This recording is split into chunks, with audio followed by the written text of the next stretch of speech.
The amber liquid swirled in the glass as Mason wiped down the bar counter for the third time that evening. The Purple Moon Tavern wasn't the fanciest establishment in the city, but it paid the bills and kept him busy enough to avoid thinking about the things he couldn't have. At 27, Mason had long accepted his fate as what the medical community politely called an anomalous omega. Low fertility, weak scent, practically invisible to alphas. The doctors had been clinical about it when he'd first been tested at 18. Your pheromone production is significantly below average, they'd explained with detached professionalism. Combined with your fertility markers, conception would be challenging, as if his dreams of having a family were merely a puzzle to be solved rather than the deep ache that had settled in his chest years ago. "Another whiskey, Mason?" called out Jake, one of the regulars, sliding his empty glass across the worn wood surface. Mason nodded, reaching for the bottle. The tavern was quieter tonight than usual, just a handful of patrons nursing their drinks and sharing quiet conversations.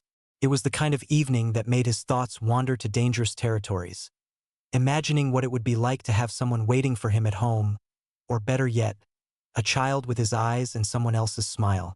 He dated, of course, a few betas who didn't seem to mind his peculiarities, and even one alpha who'd stayed around for a few months before politely explaining that he needed someone who could give him the family he wanted. Mason had smiled and said he understood, then spent the next week eating ice cream and watching romantic comedies until his eyes burned. The bell above the door chimed, and Mason looked up to see a woman in an expensive coat scanning the room nervously. She approached the bar with quick, uncertain steps. "Excuse me," she said, her voice tight with worry. "I'm looking for someone tall, dark hair, probably wearing a business suit. He might be intoxicated." Mason frowned. "I haven't seen anyone matching that description tonight. Is everything all right?" The woman's face crumpled slightly. "My son. He's been having a difficult time lately, and when he drinks, he sometimes—" She trailed off, wrapping her arms around herself. "I'm sorry to bother you. I'll check the other bars." "Wait," Mason said, something stirring in his chest. "What's your son's name?" "Logan. Logan Blackwood."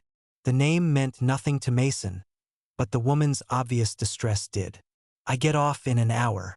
If you want to give me your number, I can call you if he turns up." She looked so relieved that Mason felt a pang of sympathy. After she left, he couldn't shake the feeling that he should do more than just wait and see if this Logan person showed up. When his shift ended at midnight, Mason stepped out into the cool night air, intending to walk the few blocks to his small apartment. The city never truly slept, but this part of town grew quiet after the bars closed, leaving only the distant hum of traffic and the occasional siren. He was halfway down Maple Street when he saw the figure slumped against a brick wall in the mouth of an alley. Even in the dim streetlight, Mason could make out the expensive cut of the man's suit, now wrinkled and askew. Dark hair fell across his face, and his breathing was deep and even with the rhythm of someone completely unconscious. Mason approached cautiously, his phone already in his hand to call for help. But as he got closer, something strange happened. A scent hit him. Not the overwhelming musk that most alphas carried, but something different. Something that made his pulse quicken and his breath catch. This had to be Logan Blackwood. Mason crouched down, gently shaking the man's shoulder. "Hey, are you all right?" No response. Logan was completely out, his body limp and unresponsive. Mason checked for a pulse strong and steady, and looked around the empty street. He should call an ambulance, or the police, or the worried mother who'd been searching for her son. Instead, he found himself studying Logan's face in the streetlight. Even unconscious and disheveled, the man was striking. Sharp cheekbones, a strong jaw, and an aura of power that seemed to emanate from him even in his vulnerable state. More importantly, that scent. Mason had never reacted to anyone's pheromones before. His own defective system had always been immune to the chemical signals that drove Omega Alpha attraction. But something about Logan's scent was different, richer, more complex, and it was making Mason's body respond in ways he'd never experienced. An idea began to form in his mind. Terrible, desperate, Completely insane idea. Mason knew about ES-grade alphas from his research into fertility treatments. They were incredibly rare, maybe 1 in 10,000 alphas carried the genetic markers that made them superfertile. Their pheromones were so potent that they could potentially overcome even the most significant fertility challenges. What if Logan wasn't just any alpha? What if he was exactly what Mason needed? The rational part of his mind screamed that this was kidnapping, that he was about to commit a serious crime based on nothing more than wishful thinking and a hormonal response to a stranger's scent. But the desperate part of his mind, the part that had been aching for years with unfulfilled dreams, whispered that this might be his only chance. Mason looked around once more, confirming that the street was empty. Then he pulled out his phone and called a taxi. 20 minutes later, he was half carrying, half dragging Logan up the stairs to his apartment. The alpha was tall and muscular, making the journey exhausting for Mason's smaller frame, but adrenaline and determination kept him moving. His apartment was small but clean, a studio with a separate bedroom that he'd optimized for his simple lifestyle. Mason managed to get Logan onto the bed, then stood back, breathing hard and wondering what the hell he was doing. Logan stirred slightly, mumbling something incoherent, and Mason's resolve nearly cracked. He could still call for help, claim he'd found the man and brought him somewhere safe. No one would ever know about the thoughts racing through his mind. But then Logan's scent hit him again, and Mason's body responded with a surge of longing so intense it nearly brought him to his knees. He'd spent years watching other Omegas find their perfect alphas, build families, live the life he'd always wanted. Years of being told he was defective, incomplete, destined for a lonely existence. Maybe this was wrong. Maybe it was crazy. But maybe it was also his only shot at having the one thing he'd always dreamed of. Mason went to his closet and pulled out a set of silk ties he'd never had occasion to use. His hands shook as he carefully secured Logan's wrists to the headboard, making sure the restraints were tight enough to hold but not tight enough to cause injury. He stepped back and looked at what he'd done. Logan Blackwood, whoever he was, lay unconscious on Mason's bed, completely at his mercy. Tomorrow, when Logan woke up, Mason would find out if his desperate gamble had any chance of success, or if he'd just ruined both their lives. Chapter 2. The Decision on the Edge. Mason didn't sleep. He spent the night pacing his small apartment, alternating between panic and determination. Every few minutes, he would check on Logan, ensuring the alpha was breathing steadily and hadn't injured himself against the restraints. As dawn broke through his bedroom window, Mason finally allowed himself to truly examine his captive. Logan was even more impressive in daylight, probably in his early 30s, with the kind of refined features that spoke of good breeding and expensive grooming.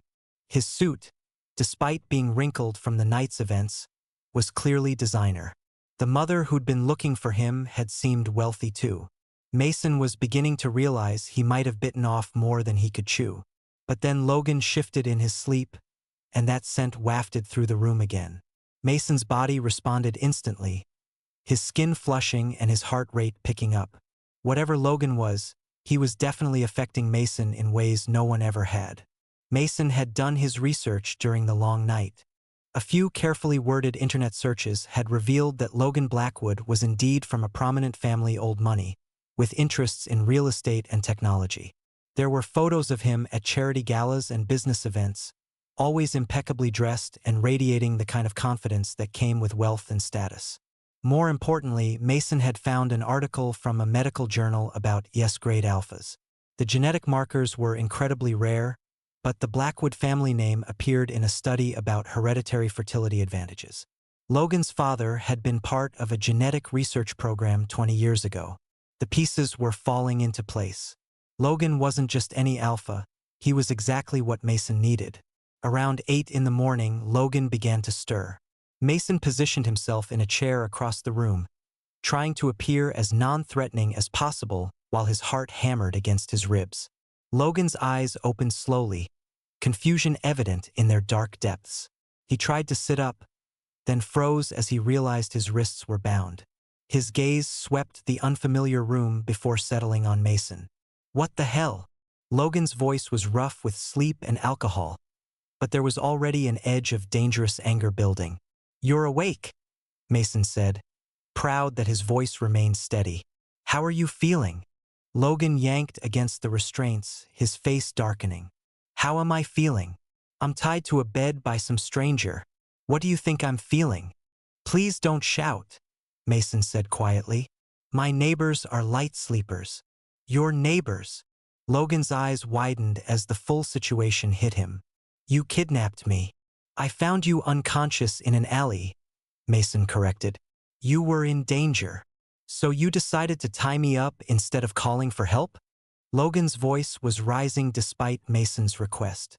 Do you have any idea who I am? Logan Blackwood, Mason said. Your mother was looking for you last night. That seemed to surprise Logan. His struggles against the ties paused. My mother. She came to the bar where I work. She seemed very worried. Mason leaned forward slightly. She said you'd been having a difficult time lately. Some of the rage in Logan's expression flickered, replaced by something more vulnerable. But it was quickly masked by renewed anger. That doesn't give you the right to kidnap me. I know, Mason said simply, but I need something from you. Money. Logan's voice was flat with disgust. Of course. How much? I don't want your money. Logan stared at him, clearly confused. Then what? Mason took a deep breath. This was the moment of truth. I want you to help me have a baby. The silence that followed was deafening. Logan's face went through a series of expressions: confusion, disbelief, and finally, a kind of horrified understanding. You're insane, Logan said finally. Maybe, Mason agreed, but I'm also desperate. I don't care how desperate you are. You can't just kidnap people and demand they father your children. Mason stood up, moving closer to the bed. I'm not demanding anything. I'm offering you a deal. A deal? Logan's voice was incredulous. What kind of deal involves kidnapping? The kind where both parties get what they need, Mason said. You get to go back to your life, and I get the chance to have a family. You're completely out of your mind. Mason sat on the edge of the bed, close enough that Logan's scent was overwhelming. I know how this looks. I know it's wrong. But I've been trying to have a child for years, and nothing has worked. The doctors say I'm defective. Something in his voice must have conveyed his pain, because Logan's expression softened slightly. That doesn't justify this. No, it doesn't, Mason agreed. But you're an ES-grade alpha. Your genetic markers could overcome my fertility issues. Logan's eyes widened. How do you know that? I did my research. Mason met his gaze steadily. Your family has a history of enhanced fertility. You could give me the one thing I've always wanted. By force. By choice, Mason corrected. I'm not going to rape you, Logan. I'm offering you a simple transaction. A few weeks of your time, and then you can go back to your life like nothing happened. Logan stared at him for a long moment. And if I refuse? Mason's heart sank, but he tried to keep his expression neutral. Then I'll untie you and you can leave. Just like that. Just like that. Logan studied his face, clearly looking for deception. You're serious. Completely. This is insane. Yes, it is. Logan closed his eyes, leaning his head back against the pillow. My mother really was looking for me? She was very worried. She gave me the impression this wasn't the first time you disappeared after drinking. A shadow crossed Logan's face. It's been a difficult year. Do you want to talk about it? With my kidnapper? Logan's voice was bitter. I don't think so. Mason nodded, understanding. I know you don't have any reason to trust me, but I want you to know that I'm not a bad person. I'm just desperate. Desperate enough to commit felonies. Desperate enough to take a chance on the impossible. Logan opened his eyes, studying Mason's face. You really think this could work? I think you're my only hope. The silence stretched between them. Mason could hear his own heartbeat, could smell the complex mix of Logan's scent and his own nervous sweat. Finally, Logan spoke. What exactly are you proposing? Mason's heart leaped. A few weeks, maybe a month. We try to conceive, and if it works, you're free to go. If it doesn't, you're free to go anyway.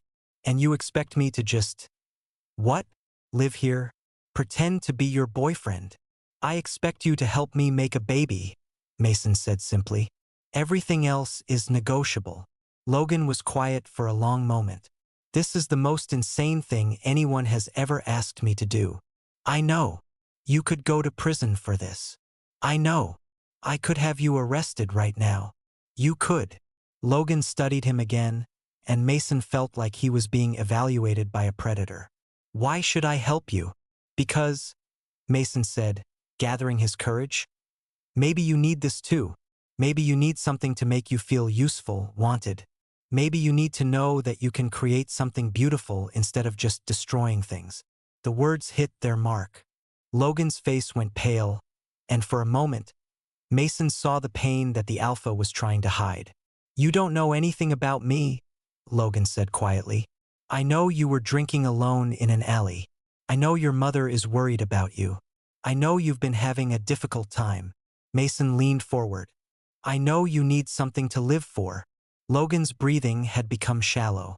And you think a baby would give me that? I think helping someone achieve their dreams might give you that. They stared at each other in the growing morning light. Mason could see the war being fought behind Logan's eyes. Anger, desperation, hope, and fear all battling for dominance. Finally, Logan spoke. If I agree to this insane plan, what are the terms? Mason's heart soared. We try for a month. If I get pregnant, you're free to go. If not, you're free to go anyway. And during that month, we live together. We try to conceive. Mason felt heat rise in his cheeks. But nothing else. No emotional attachments. No promises beyond the deal. And after you go back to your life, I raised the child alone. Logan was quiet for a long moment. You'd really do that? Raise a child by yourself? I've been preparing for it for years. What if I want to be involved? The question surprised Mason. Do you? I don't know, Logan said honestly. But I want the option. Mason nodded. We can discuss it when the time comes. Logan tested the restraints again, then looked back at Mason. This is completely insane. Yes, it is. I should call the police. You should. But I'm not going to. Mason's breath caught. You're not. Logan met his eyes, and Mason saw something that looked almost like relief. No, I'm not. So you'll do it? I'll think about it, Logan said. But first, you need to untie me. Mason hesitated. How do I know you won't leave? Because, Logan said, his voice soft and dangerous. I'm starting to think you might be exactly what I need too. Chapter 3. Bound and Angry. Mason's hands shook as he reached for the silk ties binding Logan's wrists. The alpha's words echoed in his mind. I'm starting to think you might be exactly what I need too. There was something in Logan's voice, a vulnerability beneath the anger, that made Mason's chest tight with unexpected emotion. Go slowly, Logan said, his voice hoarse. My shoulders are cramping. Mason worked carefully at the knots, acutely aware of Logan's proximity. This close, the alpha scent was overwhelming, not just the raw power that had drawn Mason in, but something more complex. Pine and cedar, with undertones of something darker, more primal. There, Mason said, stepping back as Logan's hands came free. Logan sat up slowly, rotating his shoulders and flexing his fingers. For a moment, Mason thought he might bolt for the door or lash out in anger. Instead, Logan just sat there, studying his wrists where the silk had left faint red marks. You tied me up with neckties, Logan said, his voice carrying a note of incredulous humor. I don't exactly have a lot of experience with restraints, Mason replied, heat flooding his cheeks. Logan looked up at him, and Mason was struck by how different he seemed now. The unconscious stranger from the alley had been replaced by someone fully present and undeniably powerful.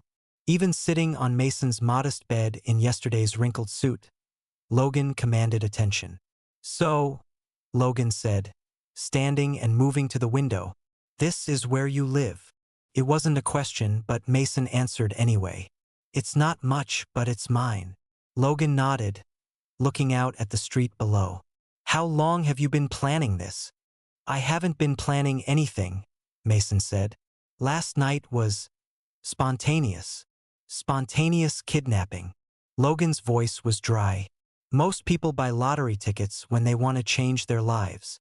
Most people aren't defective omegas who can't find an alpha willing to help them have a child. Logan turned from the window, his dark eyes intense. Don't call yourself defective. The sharpness in his voice surprised Mason. That's what the doctors call it. The doctors are wrong. Logan moved closer, and Mason caught that scent again, rich and intoxicating. You're not defective. You're just different. Different enough that no alpha has ever been interested in me long-term. Their loss. The words were said so simply, so matter-of-factly, that Mason felt something shift in his chest. You don't know me. I know enough. Logan was standing close now, close enough that Mason could see the flecks of gold in his dark eyes. I know you're brave enough to take what you want. I know you're desperate enough to risk everything for a dream. And I know you smell like rain and jasmine. Mason's breath caught. You can smell me? Clear as day. Logan's voice had dropped to a whisper, which is strange, because I've never been sensitive to omega pheromones before. They stared at each other, the air between them crackling with tension. Mason felt his body responding to Logan's proximity, heat pooling low in his belly, his skin flushing with arousal. This is crazy, Mason breathed. Completely insane. Logan agreed, but he didn't step away. I don't do this. I don't feel this way about strangers. Neither do I. Logan's hand came up to cup Mason's face, thumb brushing across his cheekbone. But here we are. Mason leaned into the touch, his eyes fluttering closed. Logan. I know. Logan's thumb traced Mason's lower lip. I know this is wrong. I know I should leave, but I can't. Mason opened his eyes, meeting Logan's gaze. Why not? Because, Logan said, his voice rough with emotion, I haven't felt anything real in months, and you make me feel alive again. Before Mason could respond, Logan's mouth was on his, soft and demanding at the same time. Mason melted into the kiss, his hands fisting in Logan's wrinkled shirt, pulling him closer. The kiss was everything Mason had never experienced, passionate, desperate, full of need and longing. Logan's hands tangled in his hair, tilting his head back for deeper access, and Mason whimpered against his mouth. When they finally broke apart, both were breathing hard. Logan rested his forehead against Mason's, his eyes dark with arousal. This is happening, Logan said, his voice wondering. This is happening, Mason agreed. I should still leave. This is still insane. Yes, it is. Logan smiled, the first genuine smile Mason had seen from him. But I'm not going anywhere. Good, Mason said, surprising himself with the intensity of his relief. Because I don't think I could let you go now. Even if I wanted to leave, Mason met his eyes steadily. Even then, Logan's smile widened. You really are dangerous, aren't you? Only when I want something badly enough. And you want me. It wasn't a question, but Mason answered anyway. Yes, I want you. For a baby. For a baby, Mason confirmed, but his voice lacked conviction. Logan's eyes searched his face. Just for a baby? Mason felt heat rise in his cheeks. That's what this is about. Is it? Logan's hand was still cupping his face, thumb stroking across his skin. Because it feels like more than that. It can't be more than that, Mason said, but his voice was barely a whisper. Why not? Because you're going to leave when this is over. Because this is just a transaction. Because I don't get to have more than that. Logan's expression softened. Says who? Says everyone who's ever left me. The pain in Mason's voice seemed to cut through Logan's arousal. His hands moved to frame Mason's face, forcing him to meet his eyes. I'm not everyone else, Logan said firmly. How do I know that? Because I'm still here. Because I could have left the moment you untied me, but I didn't. Because I'm standing here telling you that I want this too. Mason searched his face, looking for deception. You want this. I want you, Logan said simply. I want to help you have your baby. I want to feel useful again. I want to matter to someone. You matter to your mother. Logan's face darkened. My mother wants me to be someone I'm not. She wants me to take over the family business, marry the right Omega, produce the perfect heir. She doesn't want me. She wants the son she thinks I should be. And what do you want? I want to be wanted for who I am, not what I represent. Logan's voice was soft, vulnerable. I want to be chosen, not assigned. Mason felt his heart clench. I choose you. Do you? Or do you just need my genetic material? The question hit harder than it should have. Mason wanted to give the easy answer that this was just about biology, about his desperate need for a child. But looking into Logan's eyes, he couldn't lie.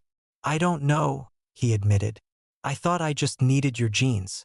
But when you kiss me, I forget about everything else. Logan's smile was soft and sad.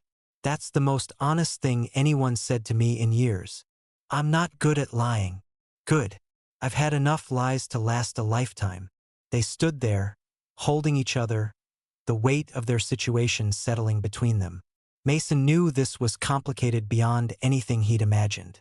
What had started as a desperate plan to have a baby was becoming something much more dangerous. So what now? Mason asked. Now, Logan said, brushing a kiss across his forehead. We figure out how to make this work. You're really staying? I'm really staying. Logan's arms tightened around him. But I have conditions. Mason pulled back to look at him. What kind of conditions? I want to call my mother. Let her know I'm safe. Okay. I want to go home and get some clothes. We'll go together. Logan raised an eyebrow. Don't trust me? I trust you, Mason said, surprising himself with the truth of it. But I'm not taking any chances. Logan laughed, the sound rich and warm. Fair enough. What about you? Do you have any conditions? Mason thought about it. No emotional attachments. When this is over, it's over. And if it doesn't work, if you don't get pregnant, then you're free to go, no questions asked. Logan nodded slowly. And if it does work, then we decide what happens next. Together. Together. Logan leaned down and kissed him again, softer this time, full of promise. Then we have a deal. As they broke apart, Mason felt a flutter of hope mixed with terror. He'd started this journey thinking he was just borrowing Logan's genetics. Now he was beginning to wonder if he was about to get much more than he'd bargained for. Chapter 4. Tension and Chemistry. The afternoon sun streamed through the windows of Logan's penthouse apartment as Mason stood in the doorway, trying not to gawk. The space was everything his own modest studio wasn't: sleek, modern, and expensive.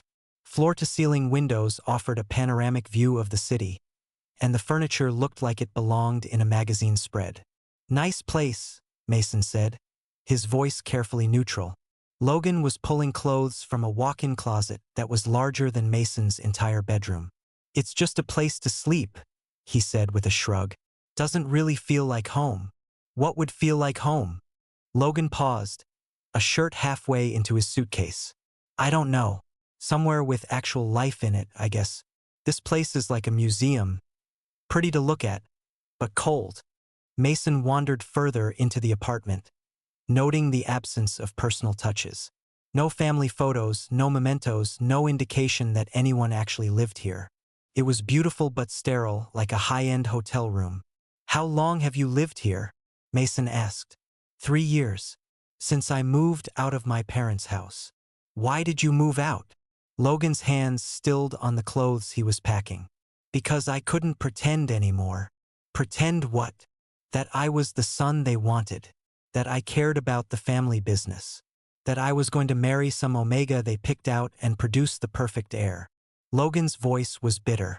I tried for years to be what they expected, but I couldn't do it anymore. Mason felt a pang of sympathy. Is that why you were drinking last night? Among other things. Logan zipped up his suitcase and turned to face Mason. My father made another attempt to set me up with someone.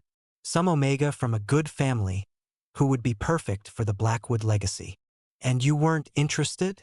I've never been interested in any of their choices. They don't seem to understand that I might want to choose my own partner. Mason felt heat rise in his cheeks. And now you're stuck with me. Logan crossed the room in quick strides, stopping directly in front of Mason. I'm not stuck with you. He chose you. You chose to help me have a baby. That's different. Is it? Logan's hand came up to cup Mason's face, thumb brushing across his cheekbone. Because it doesn't feel different to me. Mason's breath caught as Logan's scent washed over him. Even after hours together, he still wasn't used to the intensity of his body's response to the alpha. Logan, I know we said no emotional attachments, Logan said softly. But I can't pretend I don't feel something when I'm near you. You barely know me. I know you're brave. I know you're determined. I know you smell like rain and jasmine, and it drives me crazy. Logan's thumb traced Mason's lower lip. I know you make me feel things I've never felt before. Mason's heart was racing. This is supposed to be simple. Nothing about this is simple. Logan leaned closer, his breath warm against Mason's ear. But maybe that's not a bad thing. Before Mason could respond, Logan's mouth was on his neck, pressing soft kisses along his throat. Mason's knees went weak, and he had to grab Logan's shoulders to keep from falling. Logan, he gasped. I know, Logan murmured against his skin. I know this is crazy, but I can't stop. Mason tilted his head back, giving Logan better access. We should go back to my place. In a minute. Logan's hands were on Mason's waist, pulling him closer. Just let me. God, you smell incredible. Mason could feel Logan's arousal, could smell the spike in his pheromones. His own body was responding in kind, heat pooling low in his belly, his skin flushing with need. This is moving too fast, Mason said, but his voice lacked conviction. Is it? Logan pulled back to look at him, his eyes dark with desire. Because it feels like we're exactly where we need to be. Mason stared into those dark eyes, seeing his own need reflected there. I don't know how to do this. Do what? Want someone this much? Feel this much? Mason's voice was barely a whisper. I've never. No one has ever made me feel like this. Logan's expression softened. Like what? Like I'm drowning and flying at the same time. Like I might die if you stop touching me. Logan's hands tightened on his waist. Mason, I know it's just chemistry. I know it's just pheromones and biology. But it feels like more. What if it is more? Mason met his eyes. Then we're both in trouble. Logan smiled, soft and dangerous. I've been in trouble since the moment I saw you. You were unconscious when you saw me. I was unconscious when you found me. But I saw you the moment I woke up, and I knew I was in trouble. Mason felt his resolve crumbling. We should establish boundaries. What kind of boundaries? I don't know. Rules about what this is and isn't. Logan's thumb was tracing patterns on Mason's hip through his shirt. And what do you think this is? A mutually beneficial arrangement. That's all. Mason's breath hitched as Logan's hand slipped under his shirt, fingers splaying across his bare skin. That's all it can be. Why? Because you're going to leave when this is over. Because I'm not the kind of Omega Alpha stay with. Because this is just temporary. Logan's touch stilled. Who told you that you're not the kind of Omega Alpha stay with? Everyone I've ever dated. They were idiots. They were honest. Logan's hands framed Mason's face, forcing him to meet his eyes. They were blind. Anyone who couldn't see how amazing you are doesn't deserve you. Mason wanted to believe him, but years of rejection had taught him to be realistic. You don't know me well enough to say that. I know enough. I know you're brave enough to take what you want. I know you're kind enough to worry about a stranger's mother. I know you're strong enough to survive on your own. Logan's voice was intense, certain. I know you're worth fighting for. Mason's eyes filled with tears he refused to let fall. Don't say things like that. Why not? Because it makes me want things I can't have. Like what? Like you. Like this. Like a future where you don't leave when you get what you need from me. Logan's expression was soft and sad. What if I don't want to leave? You will. They always do. I'm not them. You're an alpha from a wealthy family. I'm a defective omega who works in a bar. We're not exactly a natural match. Logan's eyes flashed with anger. Stop calling yourself defective. It's what I am. It's a label some ignorant doctors gave you. It doesn't define who you are. Mason pulled away from Logan's touch, wrapping his arms around himself. It defines what I can't do, what I can't be. It defines one aspect of your biology. It doesn't define your worth. Easy for you to say. You're not the one who spent years being told you're not good enough. Logan was quiet for a long moment, studying Mason's face. You're right. I don't know what that feels like. But I know what it feels like to be told you're not the son your parents wanted. I know what it feels like to be valued for your genetics rather than your personality. Mason looked up at him. Is that what this is? Am I just valuing you for your genetics? I don't know. Are you? Mason thought about it honestly. I was. When I first saw you, that's all I cared about. But now I care about making you smile. I care about the sadness in your eyes when you talk about your family. I care about you feeling wanted for who you are. Mason's voice was soft. I still need what you can give me, but I want you too. Logan's smile was radiant. Good, because I want you too. This is complicated. The best things usually are. Mason felt something shift between them, a deepening of whatever was building. So what now? Now, Logan said, picking up his suitcase. We go back to your place and figure out how to make this work. And if we can't? Logan stopped in front of him, leaning down to press a soft kiss to his lips. Then we'll figure that out too. As they left Logan's sterile penthouse, Mason felt a flutter of hope. Maybe this could work. Maybe they could find a way to give each other what they needed without losing themselves in the process. Or maybe they were both about to discover that some boundaries were meant to be crossed. Chapter 5: Blurred Lines of Feeling. 3 weeks had passed since Logan moved into Mason's small apartment, and the space had transformed in ways Mason hadn't expected. Logan's expensive suits hung next to Mason's simple work clothes. His cologne lingered in the bathroom. His coffee preference had somehow become the default for both of them. More surprisingly, the restraints had disappeared entirely. Logan had stopped asking to be tied up after the first week, and Mason had stopped feeling the need to secure him. Instead, they'd fallen into a routine that felt almost domestic. Logan would make breakfast while Mason got ready for work. They'd share coffee and comfortable conversation, and Logan would be there when Mason came home each evening.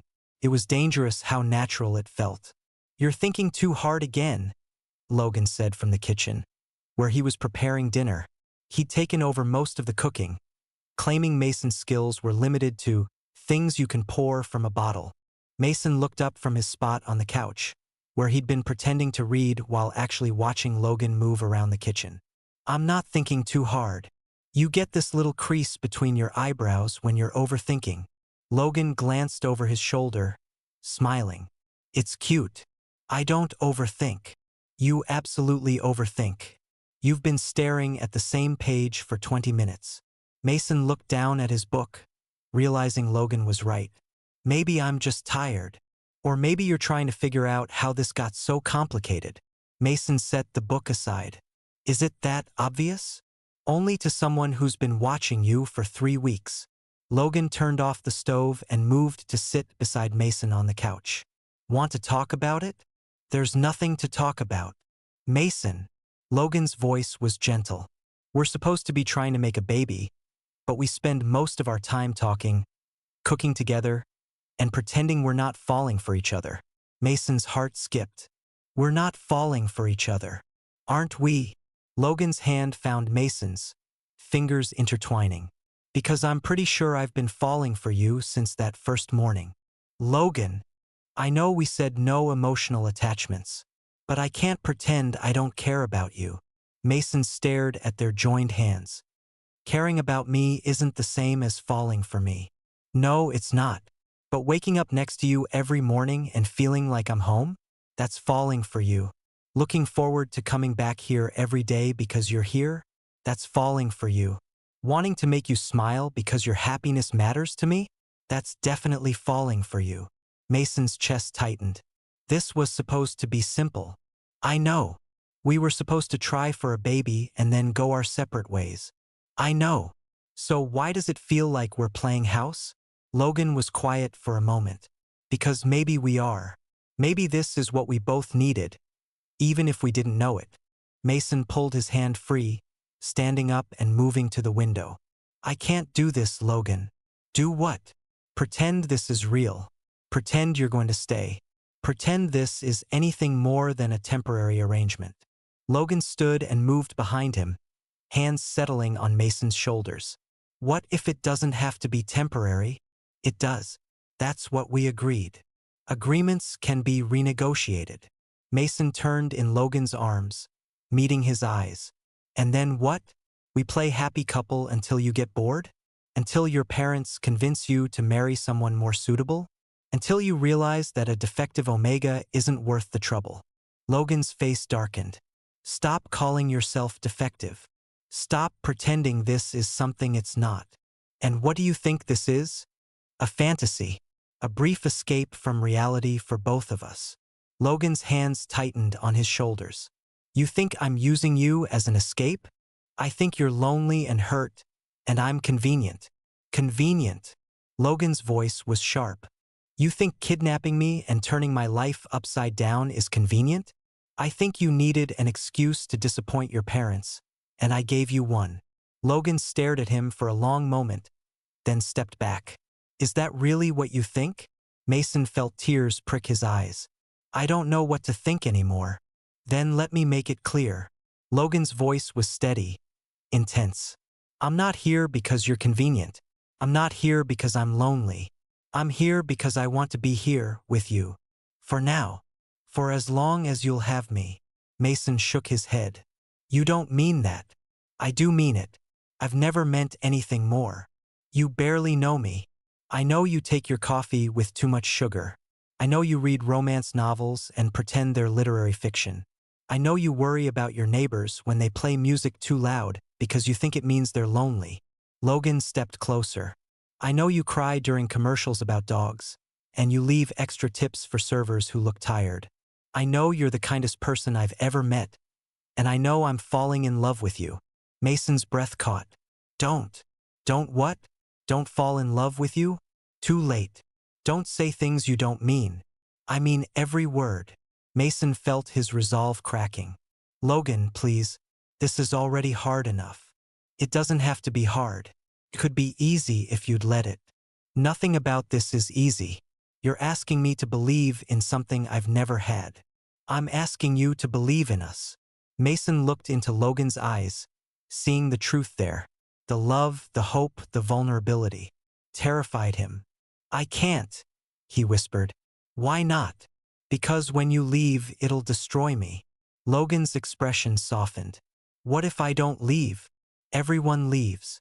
I won't. You promise. I promise. Mason wanted to believe him, wanted to sink into the warmth of Logan's arms and pretend that fairy tales could come true. But years of disappointment had taught him to be careful with his heart. I need time to think, Mason said finally. Logan nodded, though Mason could see the disappointment in his eyes. Okay, but Mason. Yeah. While you're thinking, consider the possibility that maybe we're both exactly where we're supposed to be. That night, Mason lay in bed listening to Logan's steady breathing beside him. They'd shared the bed for 3 weeks now, but nothing had happened beyond kissing and touching. Every time things threatened to go further, one of them would pull back, remembering that this was supposed to be about making a baby, not making love. But lying there in the dark, Mason could no longer deny the truth. He was falling for Logan too. Had been falling since that first morning when Logan had called him brave instead of crazy. The problem was, he'd been hurt too many times to trust in happy endings. As if sensing his thoughts, Logan stirred beside him. Can't sleep. Sorry. Didn't mean to wake you. You didn't. I was already awake. Logan turned onto his side, facing Mason. Thinking about what you said earlier. And I understand why you're scared. I'm scared too. Mason turned to face him. You are. Terrified. I've never felt this way about anyone before. I've never wanted something so badly that I was willing to risk everything for it. What are you risking? My heart. My future. The possibility of going back to the life I had before. Logan's voice was soft in the darkness. I'd rather have 1 month of this with you than a lifetime of being lonely. Mason felt his chest tighten. Logan, I know you don't believe me yet. I know you think I'm going to leave. But I'm not going anywhere, Mason. Not unless you tell me to go. And if I do, if I tell you to leave, then I'll go. But I'll spend the rest of my life regretting it. They lay in silence for a moment, the weight of Logan's words settling between them. Finally, Mason spoke. I'm pregnant. Logan went very still. What? I took a test this morning. I'm pregnant. Logan sat up abruptly, turning on the bedside lamp. Are you sure? Mason nodded, feeling tears well up in his eyes. I'm sure. Logan's face went through a series of emotions. Shock, joy, fear, wonder. We did it. We did it. You're going to have a baby. We're going to have a baby, Mason corrected softly. Logan's eyes filled with tears. We're going to have a baby. Logan, I need you to know something. What? I love you too. I've been trying not to, but I can't help it. I love you, and I'm terrified that this changes everything. Logan leaned down and kissed him, soft and reverent. This changes everything and nothing. What do you mean? It changes everything because now we're having a baby together. It changes nothing because I was already planning to spend my life with you. Mason searched his face. Really? Really? I love you, Mason. I love you, and I want to raise this baby with you. I want to build a life with you. Even though I'm defective, you're not defective. You're perfect. And you're mine if you'll have me. Mason pulled Logan down for another kiss, pouring all his hope and fear and love into it. When they broke apart, both were breathing hard. So what now? Mason asked. Now, Logan said, his hands settling gently on Mason's still flat belly. We figure out how to be a family. Chapter 6. The Escape Plan and Confrontation. The morning sickness hit Mason harder than he'd expected. For the past week, he'd been waking up nauseous and dizzy, barely able to keep down more than toast and tea. Logan had been attentive, bringing him ginger ale and crackers, holding his hair back when he was sick, but Mason could see the worry in his eyes. Maybe we should see a doctor, Logan said, watching Mason push away his untouched breakfast. I'm fine. This is normal. Nothing about you being this sick seems normal. Mason managed a weak smile. I'm carrying your baby, Logan. Everything about this is going to be intense. Logan's expression softened at the mention of the baby. Over the past month, he'd become increasingly protective and attentive, to the point where Mason sometimes felt smothered. It was sweet, but it also made him acutely aware of how temporary this all was.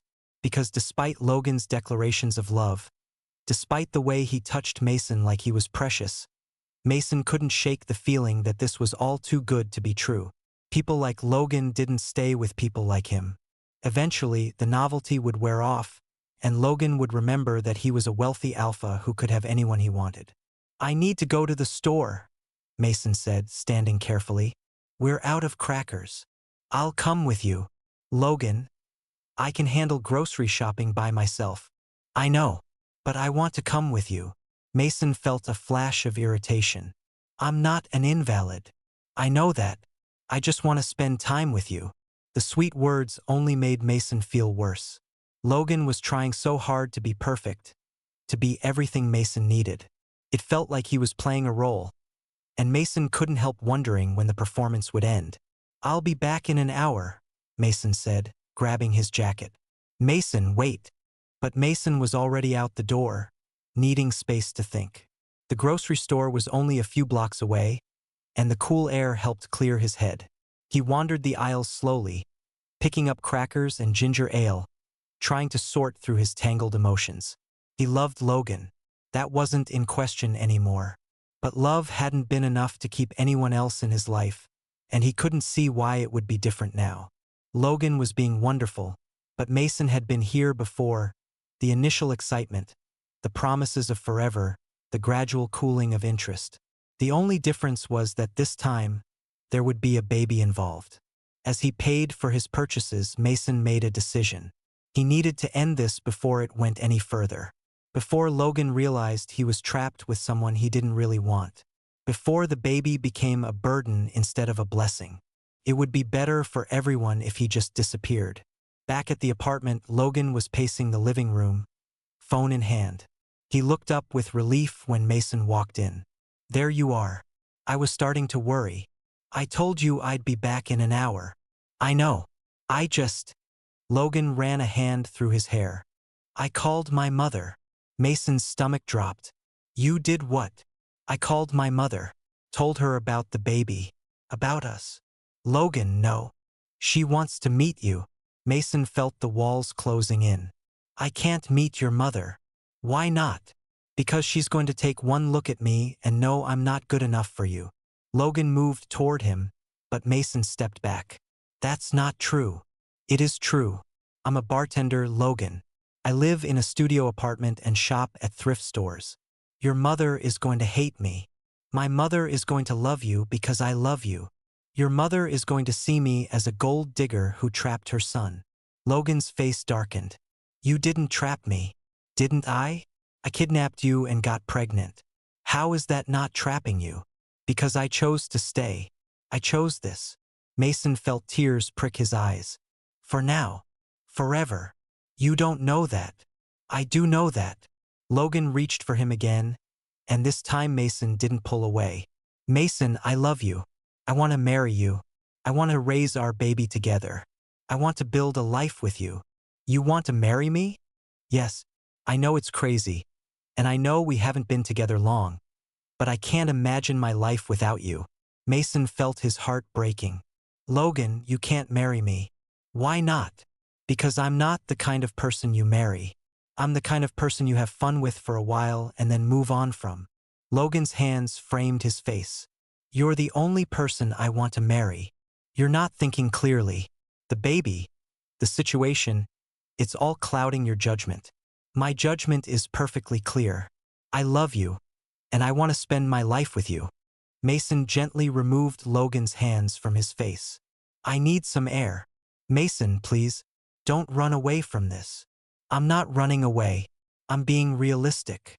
"You're being scared." "Yes, I'm scared. I'm terrified that you're going to wake up one day and realize you made a mistake." "That's not going to happen." "You don't know that." Logan was quiet for a moment, studying Mason's face. "What can I do to prove it to you?" "Nothing. There's nothing you can do." "There has to be something." Mason shook his head. "I'm sorry, Logan. I can't do this anymore." "What do you mean?" "I mean, I think you should go home. Back to your life. Your real life." Logan's face went pale. "Are you breaking up with me?" "I'm setting you free." "I don't want to be free. I want to be with you." "You think you do. But you don't." "Not really."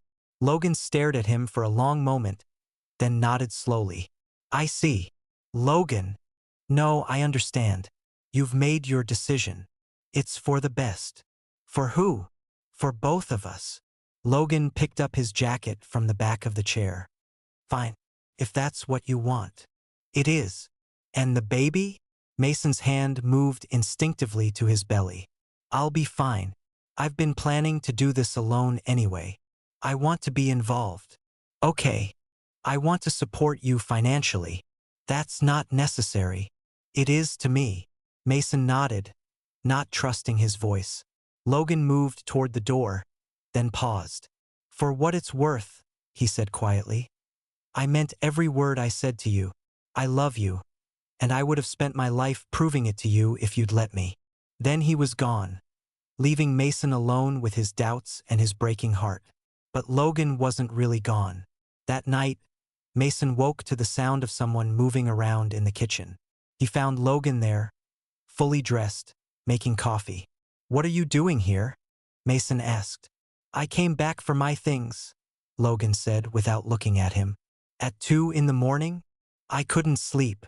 Mason noticed that Logan seemed slightly unsteady on his feet. Are you drunk? Maybe a little. Logan. I know. You don't want me here. I'm just getting my stuff and then I'll go. But instead of gathering his belongings, Logan sat down at the kitchen table and put his head in his hands. I don't understand what I did wrong. Mason felt his heart clench. You didn't do anything wrong. Then why are you pushing me away? Because it's better this way. Better for who? For you. For the baby. For everyone. Logan looked up at him, and Mason could see the pain in his eyes. Don't I get a say in what's better for me? Logan, please. This is hard enough. Then why are you doing it? Because I have to. No, you don't. You're choosing to. Mason felt tears start to fall. I'm trying to protect you. From what? From making a mistake you'll regret for the rest of your life. Logan stood up, moving toward Mason. You think I'll regret loving you? I think you'll regret being trapped with me. I'm not trapped. I'm choosing to be here. For now. Forever. Mason shook his head. You don't know that. I do know that. And I'm going to prove it to you. Before Mason could ask what he meant, Logan was kissing him, desperate and needy. Mason tried to resist, but Logan's hands were in his hair, and his scent was overwhelming, and Mason was so tired of fighting. He kissed Logan back, pouring all his love and fear and desperation into it. When they broke apart, both were breathing hard. I love you, Logan whispered against his lips. I love you too, Mason admitted. Then stop trying to push me away. I can't help it. I'm scared. So am I. But I'm more scared of losing you than I am of anything else. Mason searched Logan's face, seeing the truth there. What do we do now? Now, Logan said, his hands settling on Mason's waist. We figure out how to trust each other. And if we can't, then we keep trying until we can. Mason leaned into Logan's embrace, feeling some of the tension leave his body. I'm sorry I tried to push you away. I'm sorry I made you feel like you had to. What happens now? Now we go to bed, and in the morning we start over. And your mother? Logan smiled. We'll deal with her when we're ready. As they headed back to bed, Mason felt a flutter of hope. Maybe Logan was right. Maybe they could make this work. Maybe love really was enough. Or maybe they were both about to learn that some problems couldn't be solved with good intentions and strong feelings. Chapter 7, Family Drama. Logan's parents lived in a mansion that made his penthouse look modest. As their car pulled up the circular driveway, Mason felt his stomach clench with nerves that had nothing to do with morning sickness. They're going to hate me, Mason said for the 10th time. They're going to love you, Logan replied, parking the car. And if they don't, that's their problem, not ours. Mason looked down at his carefully chosen outfit, a simple button-down shirt and slacks that Logan had helped him pick out. Nothing too flashy, nothing that screamed gold digger, but nice enough to show respect. He still felt completely out of place. I don't belong here, Logan. You belong with me, and I belong here, so you belong here too. That's not how it works. Logan turned off the engine and faced him. That's exactly how it works. You're carrying my baby, and I love you. That makes you family. We're not married. We will be. Mason's breath caught. Logan, I know you're not ready to talk about marriage yet, but I want you to know that's where my head is. This isn't temporary for me, Mason. This is forever. Before Mason could respond, the front door of the mansion opened, and an elegant woman in her 50s stepped out. Even from a distance, Mason could see the resemblance to Logan. The same dark hair, the same strong jaw, the same confident bearing. That's my mother, Logan said unnecessarily. She's beautiful. She's also formidable. But she raised me to be a good man, so she can't be all bad.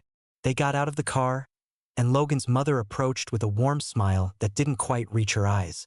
Mason could feel her evaluating him, taking in every detail of his appearance and probably finding him lacking. Logan, darling, she said, embracing her son. You look well. Thanks, Mom. I feel well.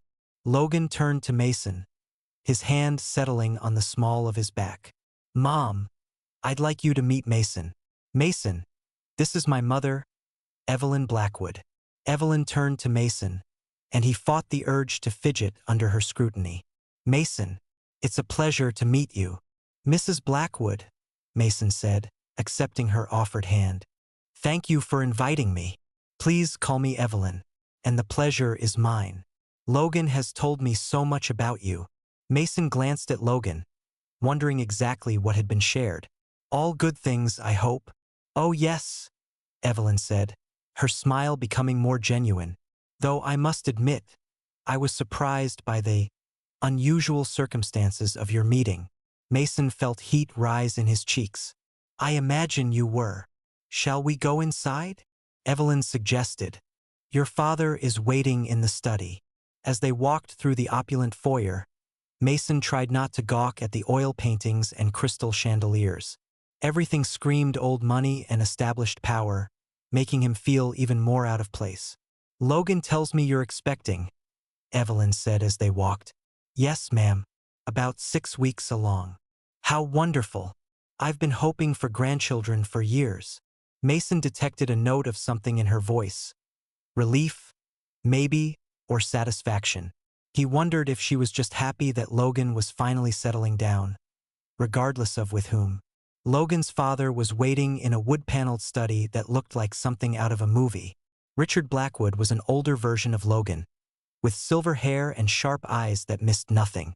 He stood as they entered, his expression politely neutral. Dad, this is Mason, Logan said, his voice carrying a slight edge. Mr. Blackwood, Mason said, extending his hand. Richard shook it firmly. Mason, Logan tells me you're the one who rescued him that night. I wouldn't call it rescuing, Mason said carefully. I just happened to be in the right place at the right time. Indeed, Richard's eyes were calculating. And now you're carrying his child. Richard, Evelyn said warningly. It's all right, Mason said. Yes, I'm carrying Logan's child. I know how it looks, but I want you to know that I didn't plan any of this. Didn't you? Richard asked. You found my son, brought him home, and now you're pregnant. That seems like quite a coincidence. Logan stepped forward, his jaw tight. Dad, that's enough. It's okay, Logan, Mason said, though his heart was racing. Mr. Blackwood, I understand your concern. If I were in your position, I'd be suspicious too. But I want you to know that I'm not after your money. I have my own job, my own life. I don't need anything from your family. Except my son, Richard said. I'm not keeping Logan here against his will. He's free to leave whenever he wants. And yet he doesn't leave. Mason looked at Logan, seeing the tension in his shoulders. No, he doesn't. Why do you think that is? Because I love him, Mason said simply. And I think he loves me too. Richard leaned back in his chair, studying Mason with new interest. You love him? Yes, sir. And the baby? I love the baby too. I've wanted to be a parent for years. But you chose to have a child with a man you'd just met. Mason felt his cheeks burn. I know how it sounds, but sometimes life doesn't follow the plans we make.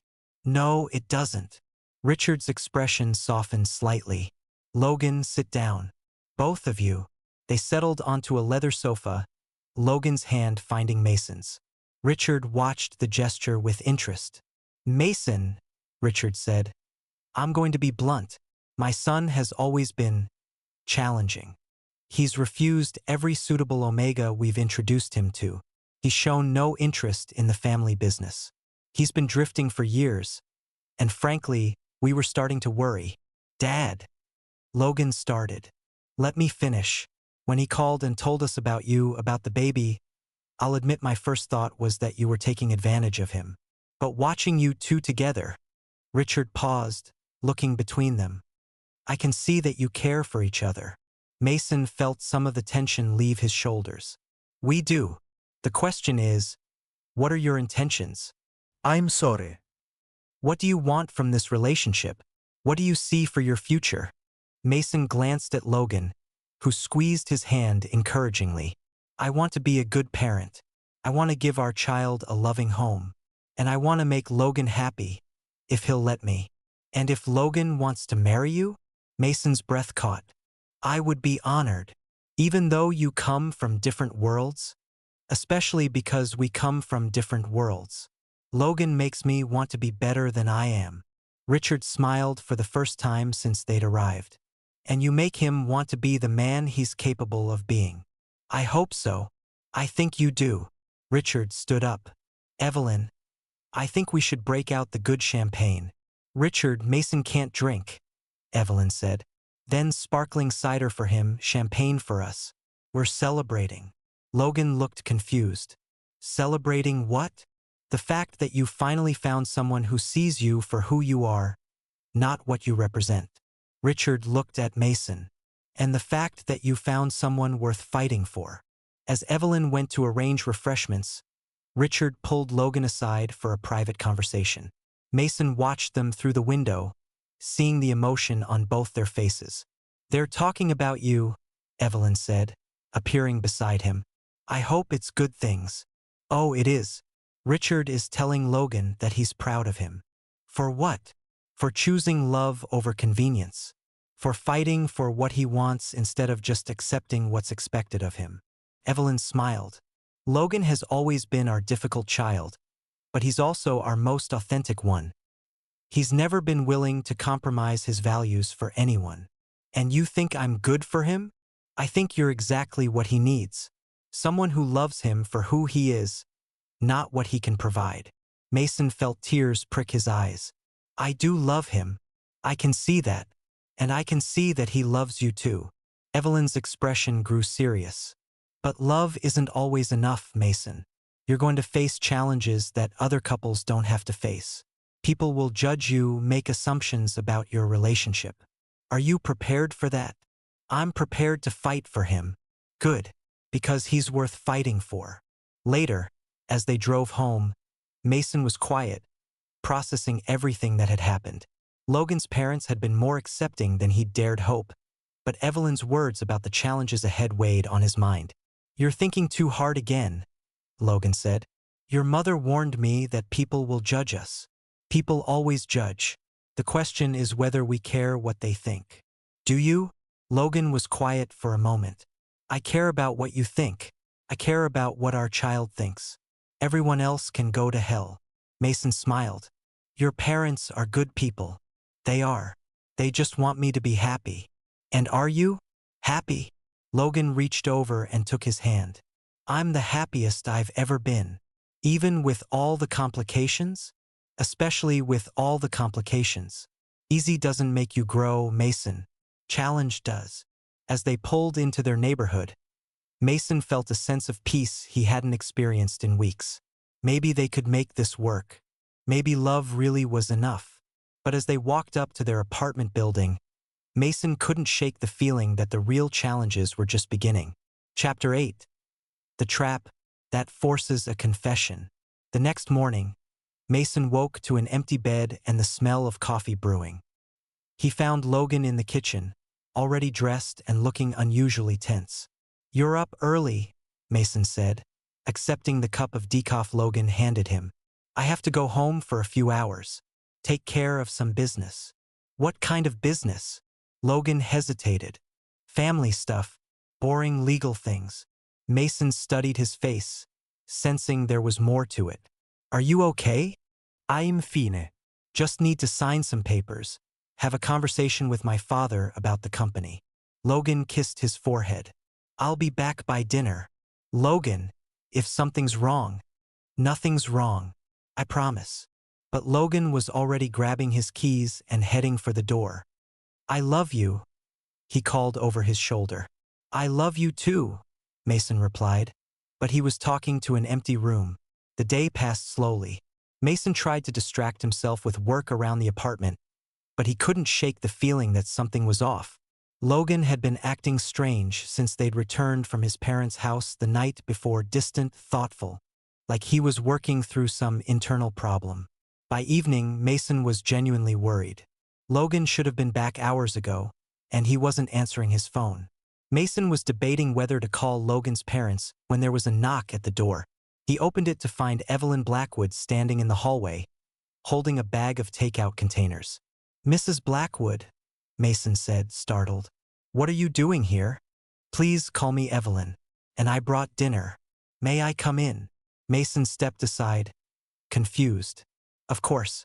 But Logan isn't here. He went to your house this morning." "I know, dear. That's why I'm here."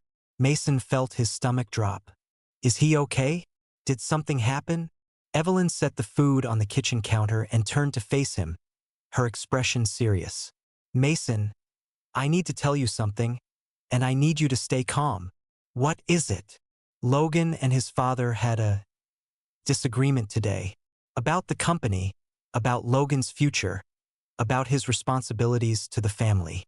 Mason felt his legs go weak. And Logan made it clear that his priorities have changed, that he's more interested in building a life with you than in taking over the family business. "What did your husband say?" "Richard said some things he shouldn't have. About duty, about sacrifice, about how Logan is throwing away his heritage for someone who isn't suitable." Mason closed his eyes. "I see. Logan defended you, quite passionately from what I understand. But the conversation ended badly." "How badly?" "Logan stormed out. Richard said some harsh things about cutting him off, about disowning him if he doesn't come to his senses." Mason felt sick. "This is all my fault. No, dear. This has been building for years. You just gave Logan a reason to finally stand up for himself." "Where is he now?" Evelyn's expression grew more concerned. "That's what I'm worried about. He left the house hours ago, and we haven't heard from him since. Richard is beside himself with worry."